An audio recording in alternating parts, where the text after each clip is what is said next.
déjenme agradecerle la oportunidad que me dan en el día de hoy de poder estar aquí compartiendo con ustedes. Bueno, la situación obviamente es una situación como en todo proceso electoral, que llegando a la recta final, pues comienzan a sacar ¿verdad? Sobre todo los equipos del gobierno comienzan a valerse de muchas artimañas frente a la posibilidad cierta de que van a perder las elecciones. Y bueno, la oposición debe de estar preparada para la embestida que viene y que ya comienza a llegar en los próximos días, porque la verdad es que no se conforman con la idea de que van para afuera. Ya. ¿Y cómo ve el cuadro electoral a 16 días? Así es. Mira, hoy en día hay tres fuerzas políticas. 16 días, no, 19 días. 19 días. Hoy día hay tres fuerzas políticas importantes en el electorado participando en estas elecciones. Una la encabeza el partido de gobierno, también tenemos al PRM, y la tercera fuerza política que es una novedad en este proceso electoral es la inserción del candidato del doctor Leonel Fernández Reina, nuestra candidatura, y que está conformada por un partido nuevo, que es la Fuerza del Pueblo, pero que va acompañada del Partido Reformista Social Cristiano, un partido tradicional, y 4 partidos más. Es decir, que son 3 bloques importantes que se disputan la candidatura presidencial en estos momentos. El partido de oposición que aparece en primer lugar, bueno, obviamente es el PRM porque ya tenía más tiempo, pero nuestro posicionamiento con la candidatura del presidente Fernández y la nuestra, pues ha ido logrando un segundo lugar, consolidando ese segundo lugar, y a todas luces el Partido de la Liberación Dominicana va quedando rezagado. Claro, ellos no lo aceptan, ellos están tirando todo tipo acudiendo a todo tipo de artimañas. Es inconcebible para ellos no solamente no ganar este proceso electoral, sino lo peor que le puede pasar a ellos es no calificar para una segunda vuelta. Y están dispuestos a cualquier cosa. A una segunda vuelta. Sí, todo luce que debe de haber una segunda vuelta, pero es por lo que les decía, por primera vez hay 3 bloques importantes en este proceso electoral. No podemos olvidar que la candidatura de Leonel Fernández, que es producto de una división en el Partido de la Liberación Dominicana, no es de un candidato cualquiera, es decir, no fue un dirigente más del PLD que hizo causa, que no hizo causa común con ellos, que tomó su propio camino, sino que fue el líder del PLD, el presidente del PLD, Leonel Fernández, un hombre que durante 3 periodos fue presidente de la República, que ha dejado una gran impronta en el país mediante sus gobiernos, y no es con cualquiera que se está enfrentando el PLD. El PLD quedó fraccionado en aquellas primarias mitad a mitad. No olvidemos que aunque fue un proceso fraudulento y pudo demostrarse ya en los meses posteriores, sobre todo cuando se intentó montar las elecciones municipales de febrero, los resultados de aquella primaria fraudulenta de octubre fueron prácticamente 50-50, a pesar de todo lo que hicieron. Y yo hasta este momento no me he encontrado en la calle ni en mi trabajo con nadie que me ha dicho: yo voté por Leonel Fernández en las primarias de octubre y ahora no lo voy a hacer. Por el contrario. Las encuestas sí colocan a Leonel Fernández, la mayoría de las encuestas, sí, muy por debajo del candidato. Sí. Ahora, ¿quién es gubernamental? ¿Quién es el enemigo a vencer en este proceso? Si Leonel Fernández, primero para calificar el gobierno, para ir a una segunda vuelta, tiene que competir con Leonel Fernández. Es Leonel Fernández que le puede impedir ir a esa segunda vuelta. Entonces, su enemigo principal en estos momentos es Leonel.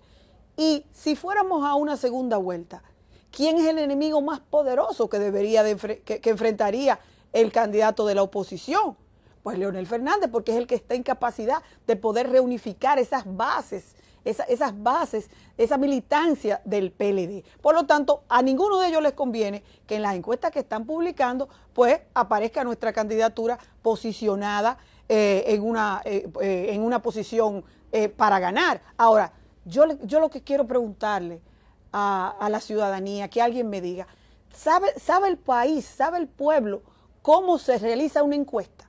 Porque los que estamos en política, los que tenemos la política como profesión, y estoy seguro que muchos de ustedes los comunicadores, sobre todo Juan Bolívar, que es un investigador nato de los procesos electorales, saben que para tú realizar una encuesta, tú tienes que hacer una labor de campo.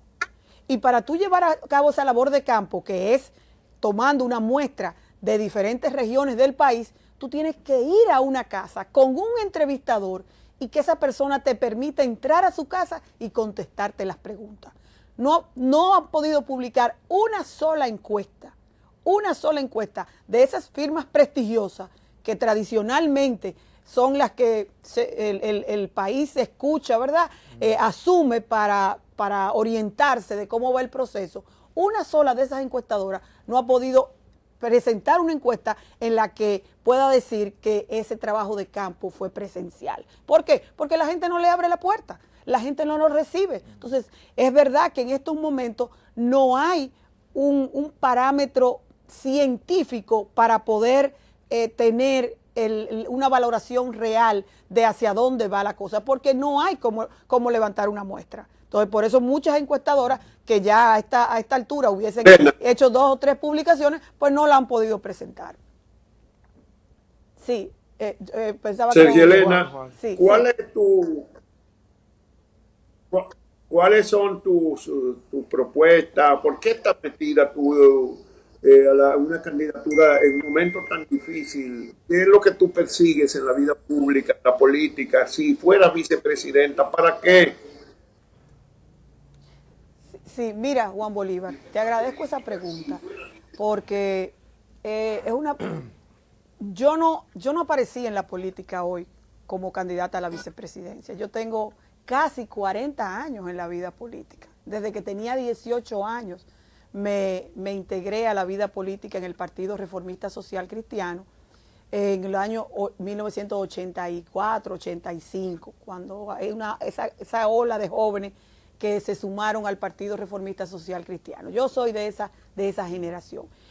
Pero de antes de yo ingresar al Partido Reformista, yo vengo de una familia que no era reformista, que era revolucionaria, que era del PRD de los años 60, 70. Mi familia materna, mi abuela con quien me crié, mi tío Washington de Peña, que fue el primer secretario general del Partido Revolucionario Dominicano, cuando Bosch fue presidente en el año 1963, mi tío Aníbal de Peña, que fue quien compuso el himno de la revolución, el himno del PRD. Es decir, que yo crecí en un ambiente en donde había mucho interés por la defensa en ese momento de la democracia, porque se luchaba en ese momento por lograr una democracia plena en el país, por los derechos humanos, y esa fue mi infancia. Luego ya a los 18 años ingreso al Partido Reformista, producto de aquella revuelta que hubo en el año 84, tú lo recuerdas bien, en el gobierno del PRD, en el que hubo una confrontación entre la ciudadanía y las fuerzas militares, producto de un acuerdo con el Fondo Monetario Internacional. Hubo mucha desestabilización económica. Y los jóvenes de ese momento lo que veíamos era que se perdía la estabilidad económica. Y lo que vimos fue a un Joaquín Balaguer que había brindado crecimiento y estabilidad económica al país durante 12 años. Y ahí nos sumamos al Partido Reformista porque esa era la respuesta que buscábamos. Durante toda mi trayectoria política, no solamente he participado a través del partido en las luchas y las causas con las que me he identificado de defensa a los derechos de la mujer, al medio ambiente, a la primera infancia, sino que también lo he hecho a través de los medios de comunicación, porque a veces no te niego que he encontrado ciertos vacíos, como que no he encontrado la sustentación necesaria a través de la política para identificarme con con esas luchas, y lo he hecho a través de los medios de comunicación. Hoy en día, desde que estoy hablando de una carrera dilatada, sí, 40 años.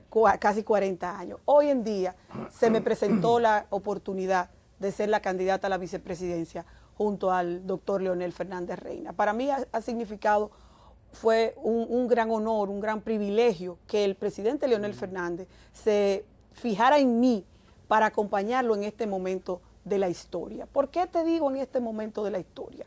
Porque inmediatamente comienza, en el año 2019, el año pasado, comienza el presidente Fernández a dar ciertas connotaciones de independencia, de separarse de esa cúpula palaciega del Partido de la Liberación Dominicana, cuando comienza a enfrentar el despropósito del presidente Danilo Medina de modificar nuevamente una constitución. En ese momento ¿qué dice Leonel Fernández?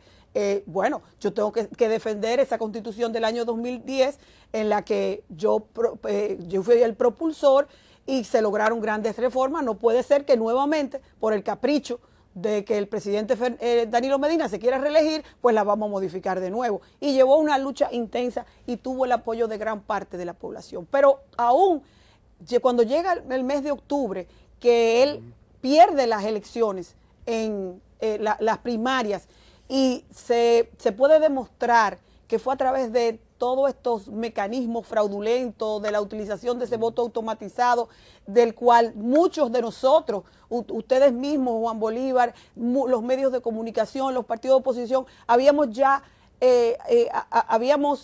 declarado que era imposible celebrar unas elecciones en marzo con la utilización de ese voto, de ese mecanismo, porque no reunía las condiciones. Pues ahí en ese momento Leonel se separa del PLD en procura de defender lo que era la institucionalidad democrática del país, pero porque él entendía... El país tiene una serie de problemas que son prioritarios. Uno de ellos tiene que ver con la institucionalidad y vinculado a el tema de la corrupción, que sí, para una gran parte de la población es uno de los principales problemas que impiden una redistribución de la riqueza y un uso efectivo de los recursos públicos, porque una parte se va claro a bolsillos de particulares. Pero precisamente, ¿cuál es su posición? ¿Cómo fortalecemos, cómo desarrollamos esa democracia sí por la que usted ha luchado durante mucho tiempo y cómo enfrentamos este gran flagelo de la corrupción? Lo primero es que estamos en medio de una campaña.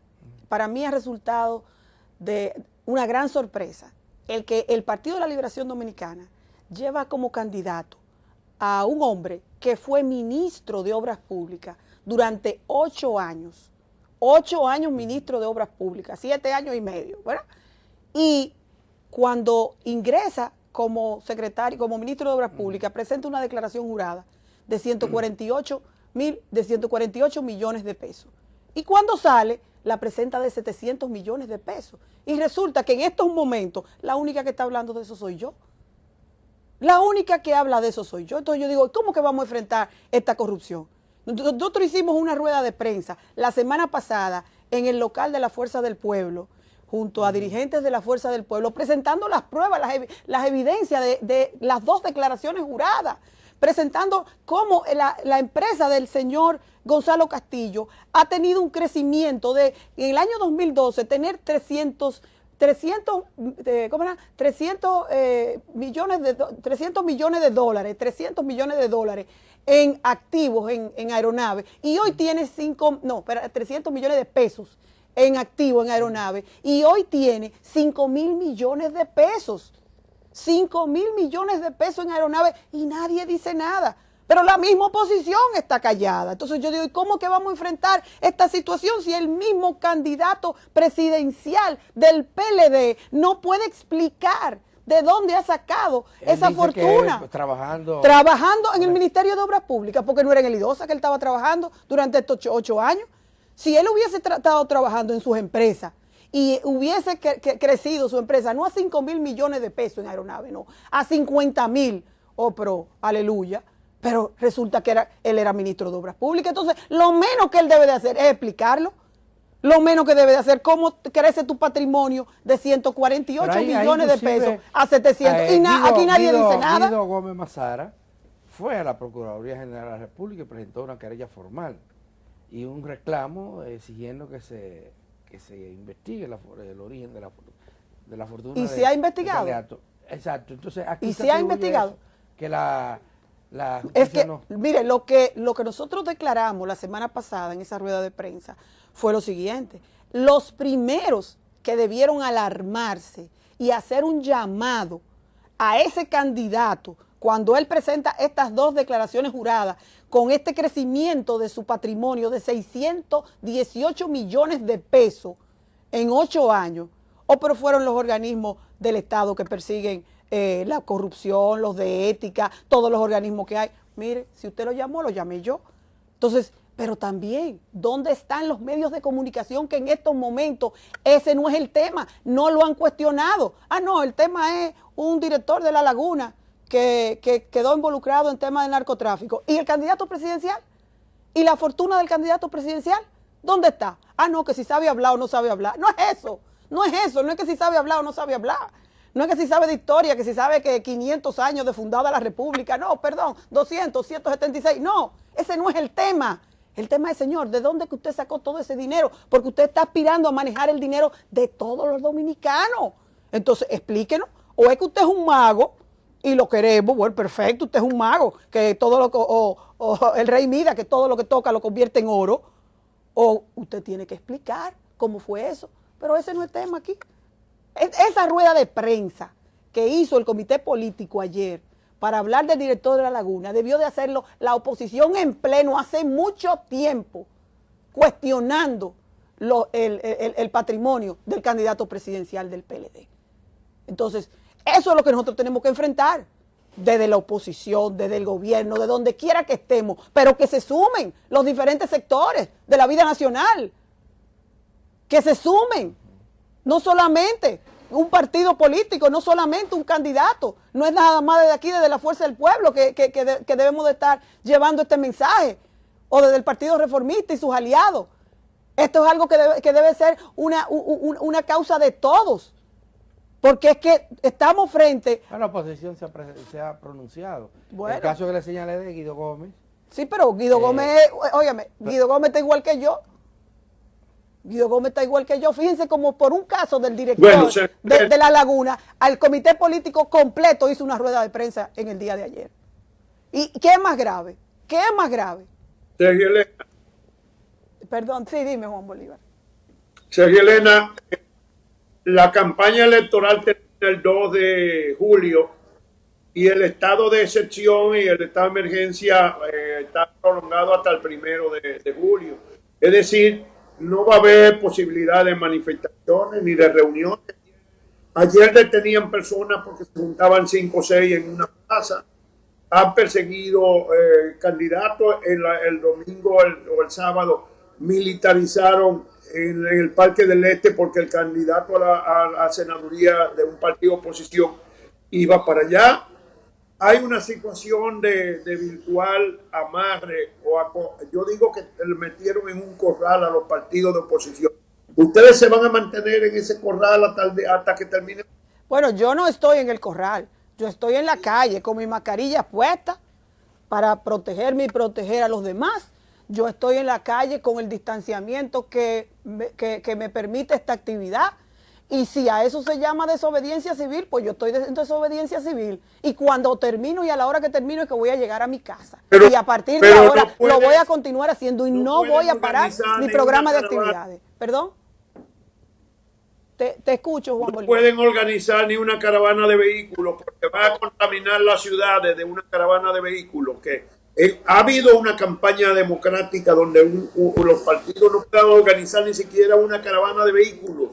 Mire, porque van a contaminar a través de los vehículos el país. Mire, Juan Bolívar, yo estoy llevando a cabo las actividades que entiendo que puedo realizar, no por lo que dice el gobierno, sino por lo que entiendo que puedo hacer sin llevarle un problema a la población, ¿verdad? Ni a mí ni a mi familia. Pero si tengo que hacer una caravana de vehículos, pues yo voy a hacer una caravana de vehículos. No importa lo que ellos digan, porque ellos hacen lo que ellos quieran de mañana, tarde y noche. Entonces yo no tengo por qué llevarme de los parámetros de ellos. Ahora, si yo entiendo y mi equipo entiende que una de las actividades que nosotros estamos realizando atenta en contra de la salud del pueblo dominicano, cuente con que no la voy a hacer. Pero lo cierto es... Pero no porque ellos me digan. Lo cierto es, Sara Elena, que esta campaña electoral se está realizando en circunstancias muy difíciles. Ah, claro. Muy difíciles, y parte de la oposición ha señalado que va en contra de la propia oposición porque el gobierno tiene ventaja. Esta vez no hemos tenido mítines y nadie está esperando mítines en los días que faltan. Las caravanas que dice Juan Bolívar se han reducido al mínimo, inclusive el desplazamiento de los candidatos, no solamente a la presidencia y la vicepresidencia de la República, sino a los demás cargos, diputados, diputaciones, senadurías, tienen muchas limitaciones para desarrollarse. Sí, bueno, pero ¿Cómo impactará esto? Lo que es la pregunta. Sí. En la equidad. Sí, mira, de la campaña. Realmente, yo creo que la gente mientras más está en su casa, más tiempo tiene para reflexionar y pensar en lo que está pasando y cómo se está comportando el gobierno. En el caso de la candidatura del presidente Fernández, pudimos ver este fin de semana, él estuvo caminando por la región suroeste del país y le estaba dando la vuelta al lago, y hay que ver cómo la gente se tiró a la calle. Él no lo pudo evitar cuando pasó su pequeña caravana, ¿verdad?, de los vehículos, y la gente se dio cuenta que ahí iba el presidente Leonel Fernández. La gente se tiró a la calle, se abalanzó sobre él, y él tuvo que detenerse, incluso en un momento pasó frente a un local del Partido de la Liberación Dominicana que tenían, como ellos llaman, una asamblea, y salieron desbordados a saludarlo, sin importársele que el presidente Fernández ya no esté en el PLD. Entonces, nosotros vamos a hacer lo que tengamos que hacer. Porque realmente nosotros tenemos que defender el proceso del 5 de julio, tenemos que llamar a la participación, claro, llevando a cabo los protocolos y el cuidado necesario, pero mientras más está la gente en su casa, más tiempo tiene de pensar y reflexionar sobre las inacciones de este gobierno en estos momentos de crisis, sobre la falta de apoyo que ha recibido de este gobierno en estos momentos de crisis, sobre lo que han sido todos esos casos de estos últimos 8 años, de estos últimos 4 años, que han sido denunciados aquí mismo en este programa, el mismo Juan Bolívar Díaz, que el caso de Punta Catalina, que 1000 otros más, y no ha habido ninguna respuesta. Pues más tiempo tiene la gente de reflexionar y pensar en eso, y que no se olviden ellos que el voto es secreto, ellos pueden, incluso la gente puede montársele en el vehículo